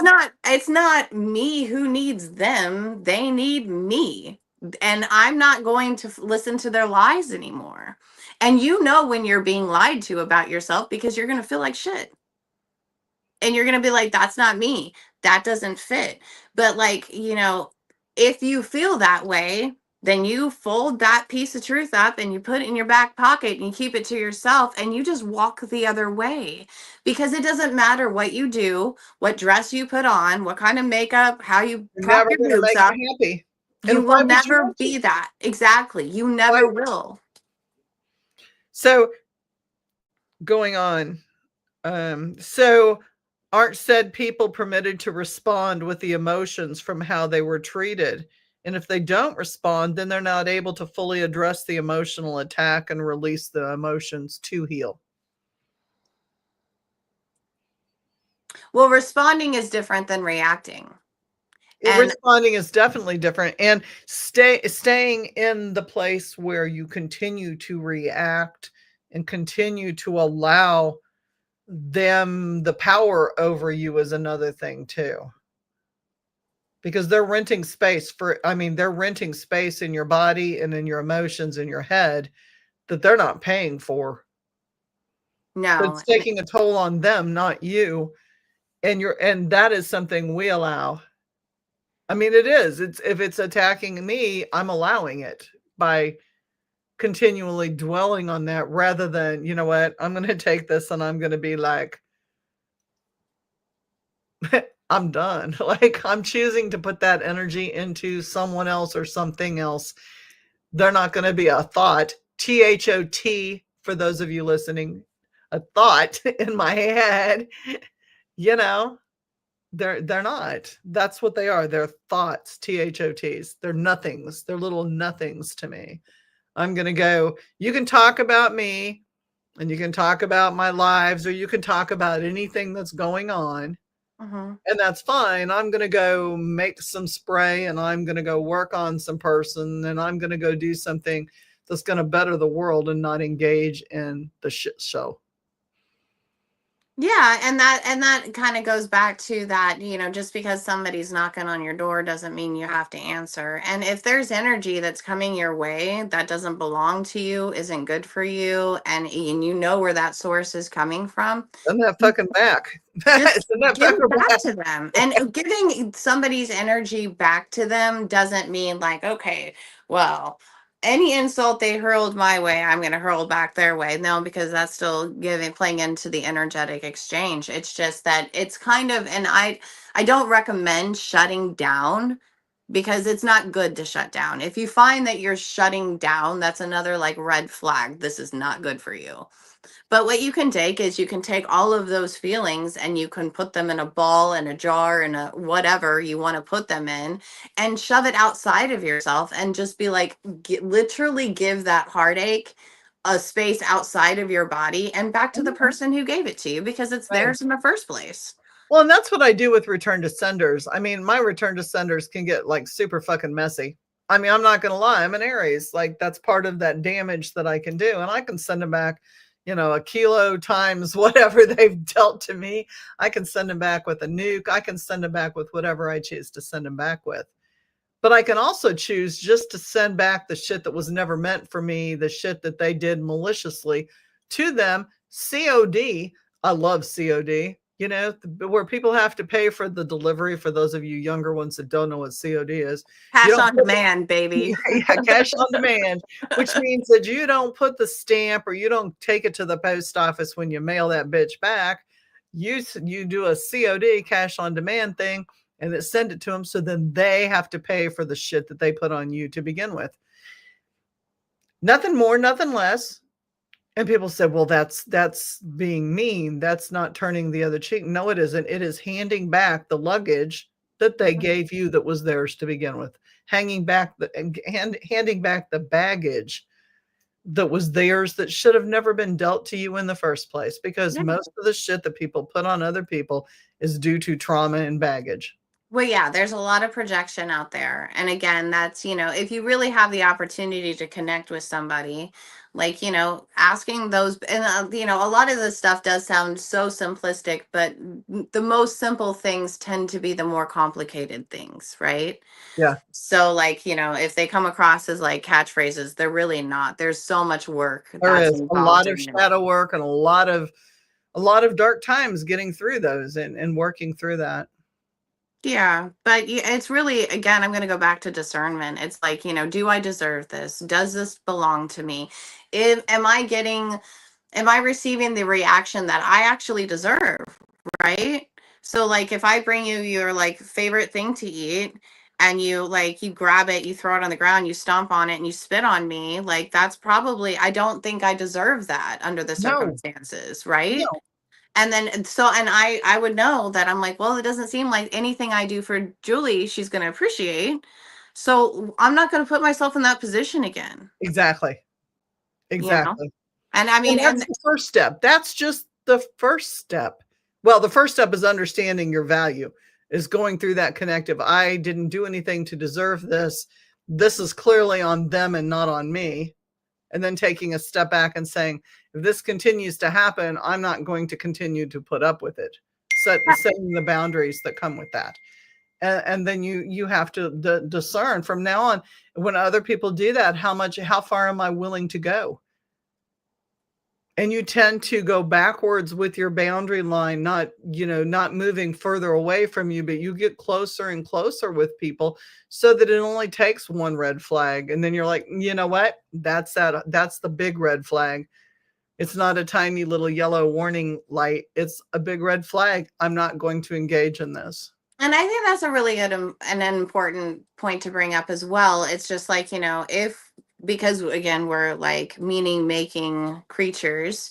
Um, like all of the things that we've gone through in the past that have shaped us into who we are today are things to help us read other people, Yeah. and it's just like, it's whether or not, and you really just kind of have to ask yourself, is this acceptable to me? Right. And if it's not, well, then you have your answer. And most of the time, this is the other thing. We don't always like our answers, No. but it doesn't No. mean that we have the ability to change them. Because again, then that's like going outside of ourselves. And as practitioners, and again, it's grappling with that. Like, it's not my charge to help or change anybody else. Those are Right. things that other people are going to want to have to do on their own. And I can help guide them if they ask me to. Right. But like, I can't just be like, oh, see the potential in somebody and then force them to become the potential I see. That's when you know that like you've overstepped your boundaries, right? Right. Right. For sure. For sure. And understanding that I think people need to understand a couple things too. Like, you hold the key for yourself.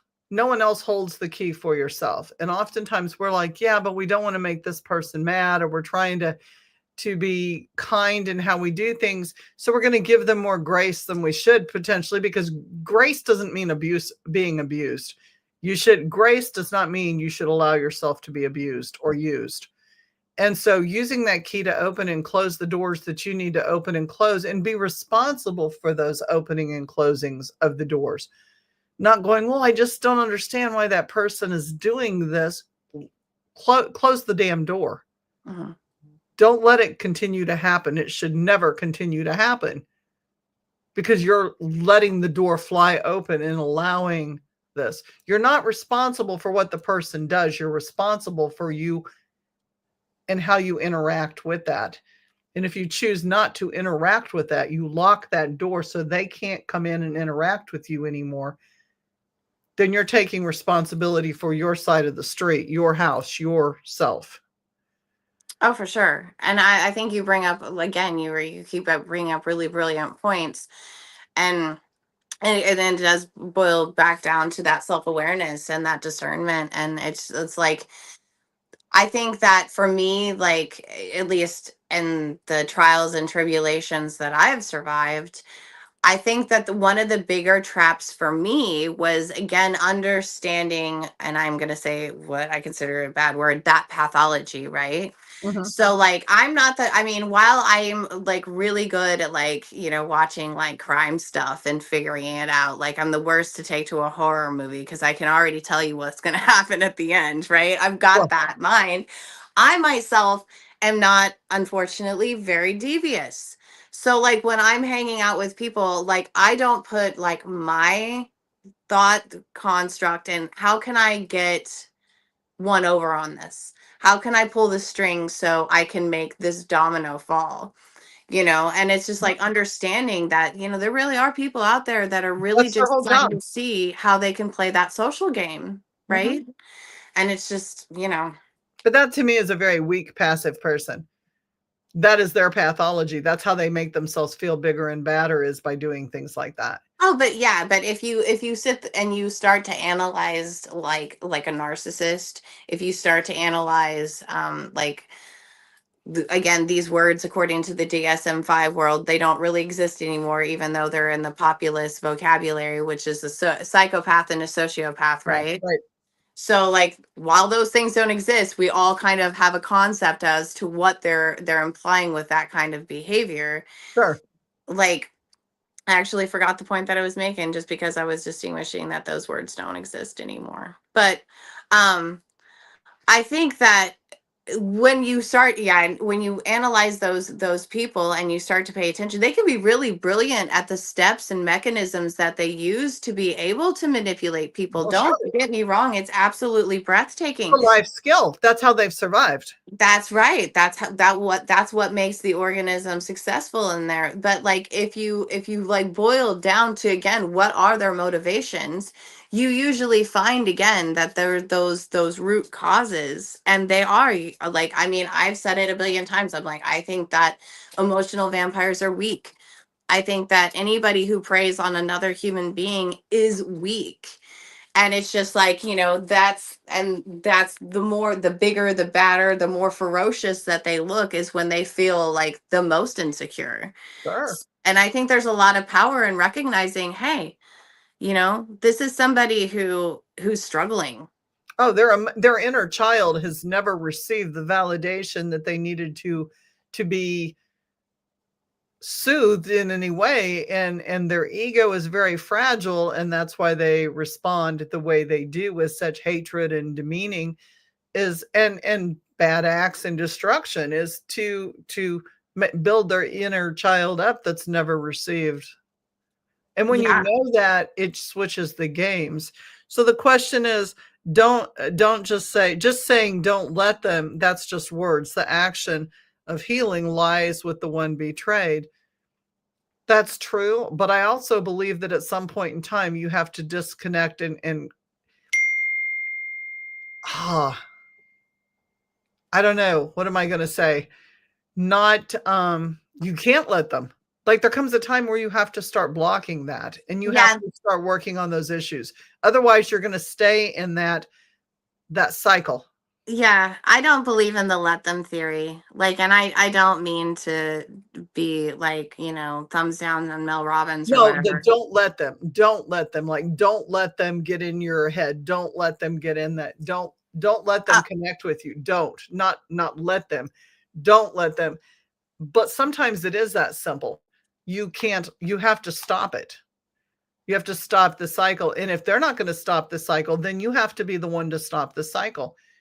And you have to not care. You have to be able to shut them out and not care what they're going on and doing. To me, it'd be like this. You have somebody talking shit on you on Facebook, and they're starting drama and they're doing all these things. You can choose to engage. And we all know what happens when you're on Facebook and you become a keyboard warrior, right? Because behind a keyboard, we can say any fucking thing we want, right? Keyboard warrior, keyboard, blah, blah, blah, blah, blah, blah, blah, blah. I'm firing back. And then you have, 1,000 viewers who get on board and they fire it up for both sides, right? And the ant can starts being shaken. And pretty soon you got 100 million people pissed at 100 million people calling each other bad names. that don't even know the situation, nor did they even read the original comment, because then there's always one asshole who's firing back with this huge dramatic thing.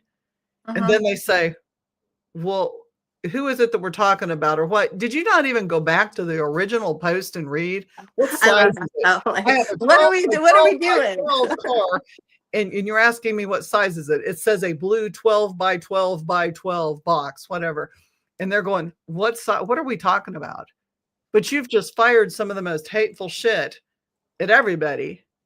Well, there's a couple of things that are going on there, right? So like there's the trolls who again, they think it's funny to get people upset. Like they just literally think it's funny. So like, are you dealing with that? Then there's the other thing, which is just bots. Like, so Yeah. you could be having an argument with someone or something that's not even, it's just there for clickbaits and for engagement because you're creating money from somebody We while pay you're for giving that, by yourself a the way. struggle. We Yeah. pay for those bots. Like you pay to get so many viewers. That's what your check mark does, people. It gets the responses. It responds. You're responding to a computer that's just throwing that out there to get responses. If I found out that I was just arguing with like, a parking meter, which I've done, I'm not above. I've definitely yelled at some parking meters, but I would feel embarrassed that like, I would let myself be, and it's one of the reasons why like I don't really have problems with addiction, and it is not always easy for everybody to say mind over matter. It's not everybody can live that way. So again, these catchphrases aren't meant for like everybody to hang on to.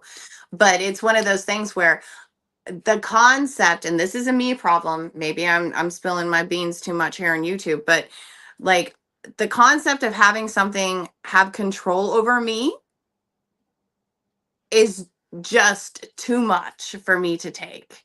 I'm like, especially if I'm like, oh my gosh, it's a bottle.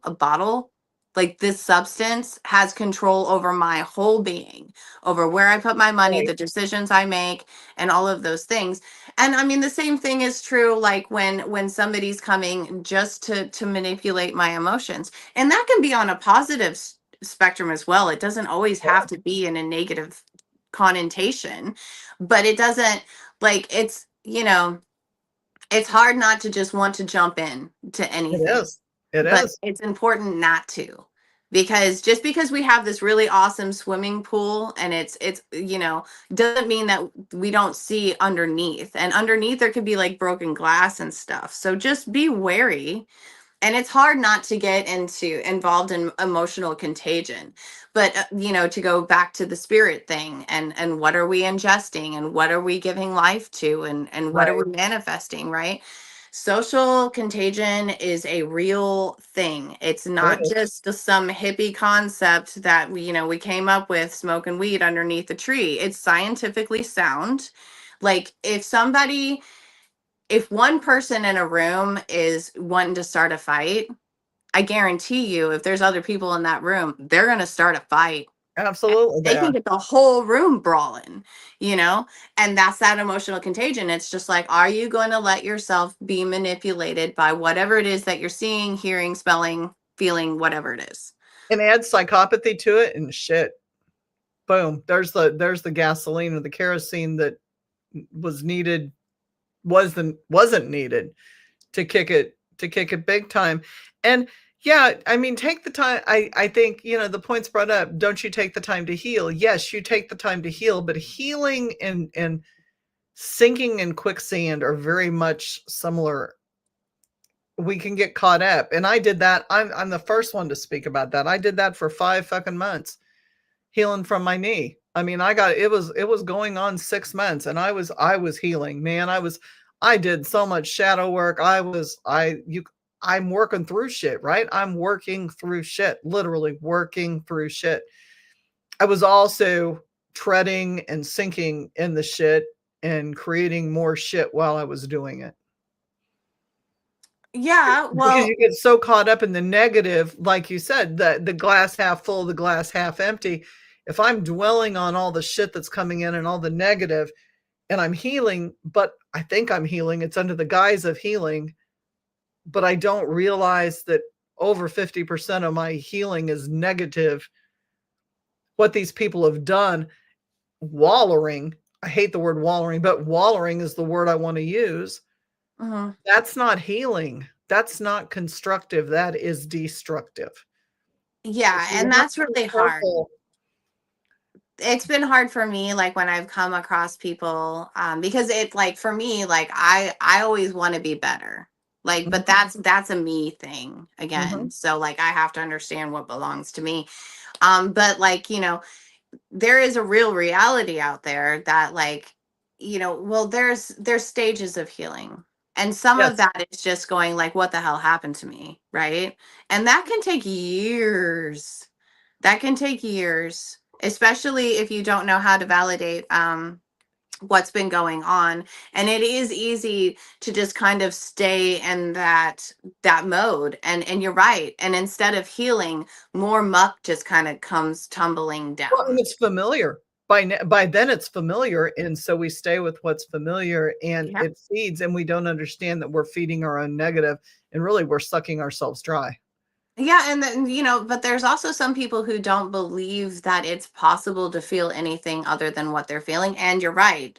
It is familiar to not feel that or to carry those things. They almost feel guilty not carrying those chains around them. And so I think it's also, do you believe that you should heal? Do you give yourself permission to heal? Mhm. Do you give yourself permission to have a voice in the relationship? Like, I That's a mean, biggie.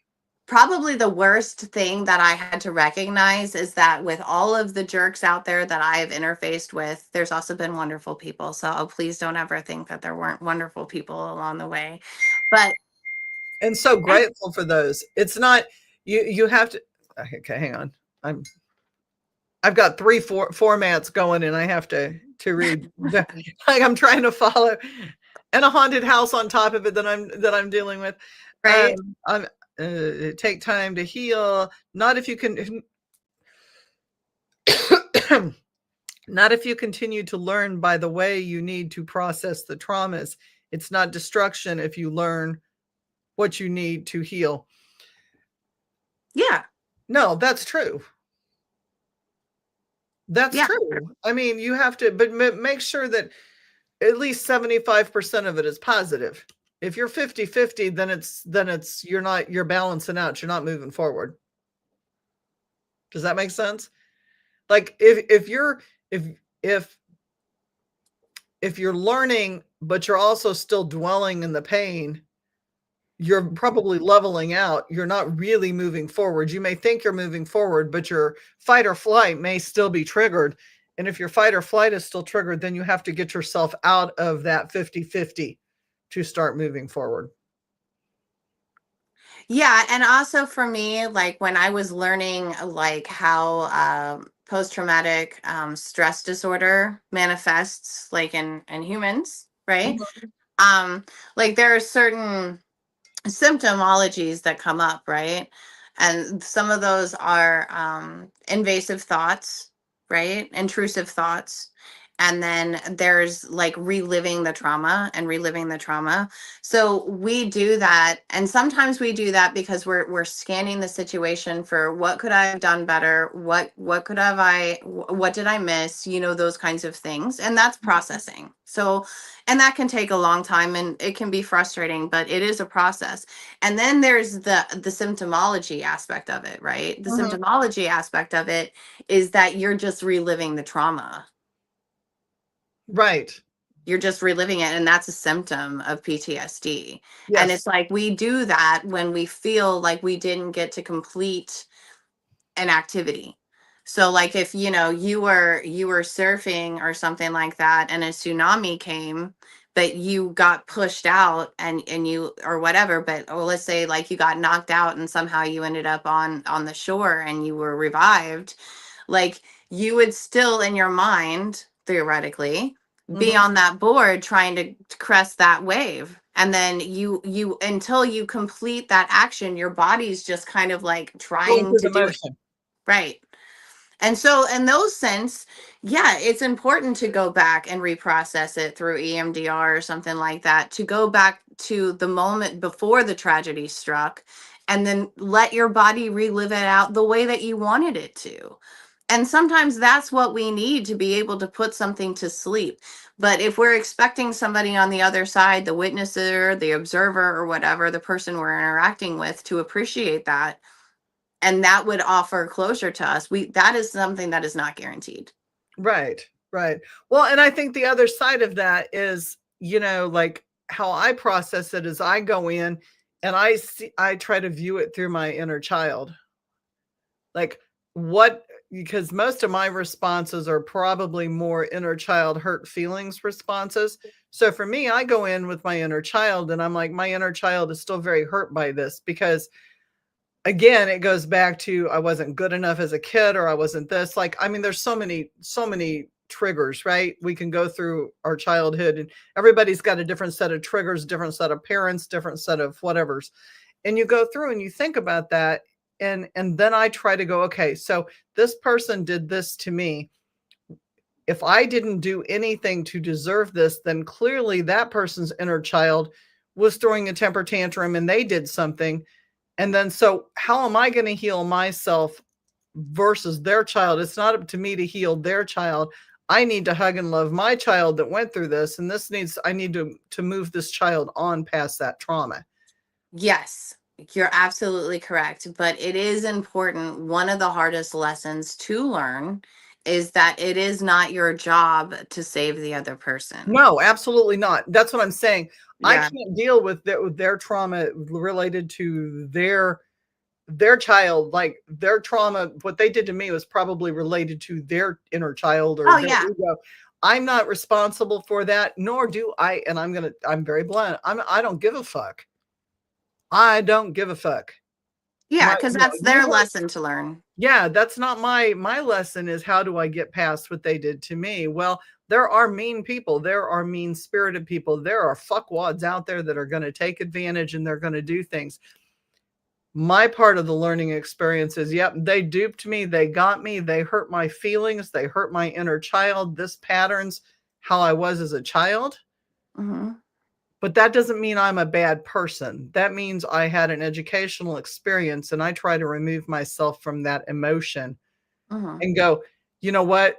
This was the path of an excellent opportunity to learn and excel rather than they hurt me.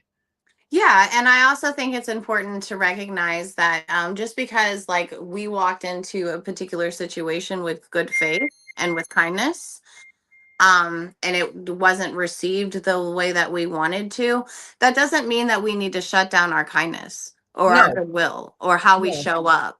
Because again, that was somebody else who dropped the ball. That was a missed opportunity for them. Not everybody can handle like a pitch from a stellar pitcher. Like it'll break their hands. So like not everybody's meant for awesome, like and it's just like you mentioned ball sports, boom. Exactly. It's like I caught it with my head. And every time that's trauma in itself right there for me. No kickball, no ball sports, right in the face. So yeah, we do have to move on and providing safe space to heal, which is important, Yeah, it is. And I think that, all of those are lessons that come in the box, the acceptance box, because I don't think acceptance is just one piece. Oh gosh, no. It's a bundle of things. And usually epiphanies come with like a 2x4 or a piano that drops on you out of the air. And like, and sometimes, and when it hits us, it's so easy. It's just like it's like a breath of fresh air or just inspiration that hits you, and it just comes so naturally and so easy.